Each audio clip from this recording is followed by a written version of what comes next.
I also want to make clear the following. The nation's top defense official on Capitol Hill Thursday telling lawmakers in precise language he had not seen intelligence warning Russia was specifically paying bounties for the death of U.S. troops in Afghanistan. To the best of my recollection, I have not received a briefing that included the word bounty. If it was a credible report, that's important, a credible corroborated report that used those words, certainly it would have been brought to my attention by the chain of command, by the chairman of the Joint Chiefs and others for action. Esper later admitted he had been briefed on Russian payments in intelligence not corroborated by the Department of Defense. The administration has been careful to make these distinctions.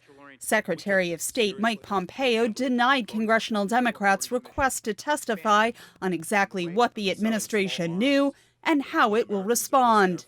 Why has Russia faced no consequences, not even a public rebuke from the Trump administration? President Trump has tweeted those reports were a hoax, and the White House has claimed the intelligence did not reach the president because it was not fully verified.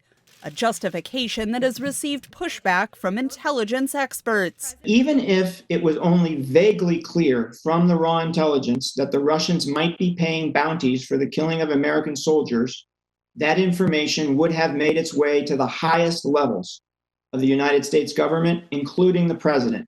Lawmakers have since received briefings on the intelligence, but because of security concerns have had to be careful responding to questions about its verification. There are a number of questions here, and some of those questions we know the answer more clearly than others.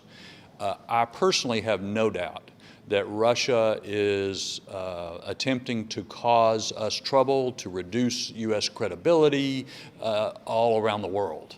The former top U.S. commander in Afghanistan told lawmakers President Trump's response to Russia should be clear. We should suspend any troop withdrawals from Germany. These troop withdrawals play into Russian desires to undermine and weaken NATO. If carried out despite these bounties, this will be viewed as a sign of American weakness in the face of Russian threats. It's not known if U.S. troops died because of the possible bounties. Analysts warned that regardless of the veracity of the reports, Russian leader Vladimir Putin will be carefully watching the U.S. response. The fact that we've even discussing this underscores the point that we need to recalibrate our posture towards Russia across the whole spectrum.